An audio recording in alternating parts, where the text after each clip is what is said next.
প্রতারণা মামলায় অভিযুক্তকে ধরতে যাওয়ায় আক্রান্ত হলো পুলিশ। পুলিশকে মারধর করা হলো, এমনকি গুলি পর্যন্ত চলল।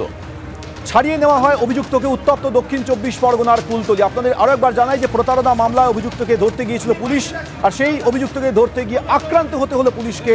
শুধুমাত্র আক্রান্ত হতে হয়েছে বলে পুলিশ অভিযোগ উঠছে, এবং একই সঙ্গে পুলিশকে মারধর করার অভিযোগ উঠছে, সেই সঙ্গে গুলি চলেছে বলে অভিযোগ উঠছে। কি ঘটেছে বিস্তারিত কথা বলবো, আমাদের প্রতিনিধি হিন্দল এই মুহূর্তে রয়েছে। হিন্দল, একেবারে পুলিশকে আক্রমণ করা হলো বলে অভিযোগ উঠছে। একেবারেই দেখো, পুলিশ কিন্তু আক্রান্ত হলো, পুলিশকে মারধর করার পাশাপাশি পুলিশকে লক্ষ্য করে গুলি ছোড়ার পর্যন্ত অভিযোগ উঠে আসছে। বারুইপুর পুলিশ জেলার অন্তর্গত কুলতলি থানা, তোমাকে দেখাবো, ক্যামেরা পার্সন সন্দীপ সাধুকাকে বলবো সেই ছবি দেখাতে। কুলতলি থানায় কিন্তু বিশাল সংখ্যক পুলিশ, র্যাব তারা কিন্তু মোতায়েন রয়েছেন। মহিলা পুলিশ কর্মী, মহিলা র্যাব সহ বিশাল পুলিশ কর্মীরা কিন্তু তারা রীতিমতো ঘটনাস্থলে যাওয়ার জন্য একেবারে প্রস্তুতি দিচ্ছেন শেষ পর্যায়ে।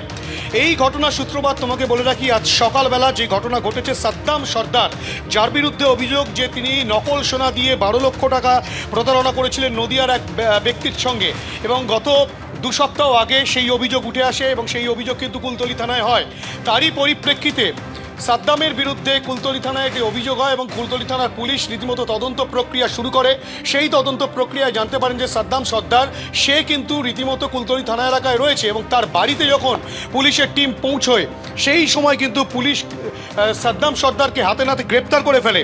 এবং এই পয়তারহাট সেখানে কিন্তু পুলিশ পৌঁছানোর পর পুলিশ যখন তাকে গ্রেপ্তার করে নিয়ে আসবে কুলতলি থানায়, সেই সময় এই সাদ্দাম সর্দার, তার ভাই সাইরুল সর্দার, তাদের দুজনের স্ত্রী এবং আরও বেশ কয়েকজন কিন্তু পুলিশকে রীতিমতো ঘিরে ধরে।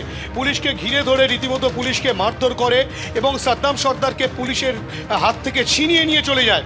এমনকি এই অভিযোগ উঠে আসছে বারুইপুর পুলিশ জেলা সূত্রে যে পুলিশকে লক্ষ্য করে সাইরুল সর্দার, যে সাদ্দাম সর্দারের ভাই, সে কিন্তু পুলিশকে লক্ষ্য করে গুলি চালায়।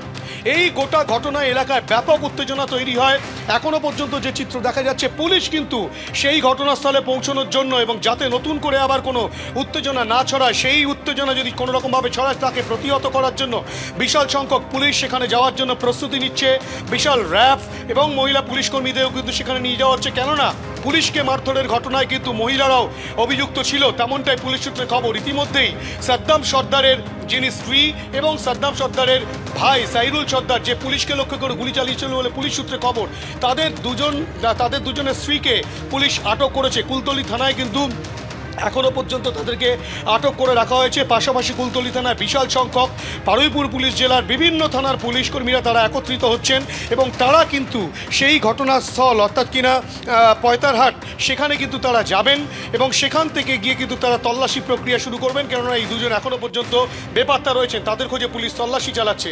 গোটা ঘটনায় কুলতলিতে পুলিশ এক প্রতারককে গ্রেপ্তার করতে গিয়ে রীতিমতো মারধরের সম্মুখীন হন, হেনস্থার সম্মুখীন হন, এমনকি পুলিশকে আক্রান্ত হতে হলো, পুলিশকে লক্ষ্য করে গুলি চালানোর ঘটনা পর্যন্ত ঘটলো। গোটা ঘটনা তদন্ত প্রক্রিয়া চলছে এবং ঘটনাস্থলে পৌঁছচ্ছে বিশাল সংখ্যক পুলিশ বাহিনী, তেমনটাই কিন্তু কুলতলি থানায় দেখা যাচ্ছে। সৌমেন, ধন্যবাদ হিন্দল।